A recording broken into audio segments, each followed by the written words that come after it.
Hello movie lovers. నిన్న సూర్య గారు నటిస్తున్న విశ్వనాథ్ అండ్ సన్స్ మూవీలోని సెకండ్ పార్ట్ రిలీజ్ చేశారు. సాంగ్ నేమ్ వచ్చేసి ద వెడ్డింగ్ సాంగ్.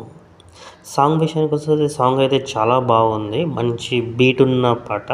నేను తమిళ్ అండ్ తెలుగులో రెండిట్లో చూశాను. తెలుగులో వచ్చేసి రామజోగయ్య శాస్త్రి చాలా బాగా లిరిక్స్ రాశారు. ఐ థింక్ ఈ సినిమాలో ఇది marriage celebration song.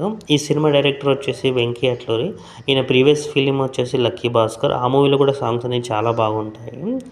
And music director వచ్చేసి జీవి ప్రకాష్. సో జీవి ప్రకాష్ రీసెంట్ షూటింగ్ నడుస్తున్న అనిల్ రావుపూడి మూవీ కూడా ఆయనే మ్యూజిక్ డైరెక్టర్. కొరియోగ్రాఫర్ వచ్చేసి శేఖర్ మాస్టర్. సో ఈ సాంగ్లో లొకేషన్ కానీ, కాస్ట్యూమ్ కానీ, స్టెప్స్ కానీ ఇవన్నీ కూడా చాలా బాగున్నాయి. బట్ ఏంటంటే ఒక్క హుక్ స్టెప్ అనేది మిస్ అయినట్టుంది. ఇంతకుముందు ఇదే మూవీ నుండి రిలీజ్ చేసిన బటర్ఫ్లై సాంగ్కి ట్రెండింగ్లో ఉంది ఆ పాట. సో దాంట్లో హుక్ స్టెప్ అనేది సాంగ్ ప్లస్ హుక్ స్టెప్ చాలా బాగుంటాయి. బట్ దీంట్లో కొంచెం హుక్ స్టెప్ అనేది మిస్ అయినట్టు. బట్ ఓవరాల్గా విషయానికి వచ్చేసి సాంగ్ అయితే బాగుంది. మంచి వైబ్ వస్తుంది. థియేటర్లో అయితే ఇంకా బాగుంటుంది. ఈ movie next month August 14 release అవుతుంది. లెట్స్ సీ ఏ విధంగా ఉంటుందో చూద్దాం. ఈ వీడియో కింద మీకు నచ్చినట్లయితే please like, share, comment and subscribe. Thank you.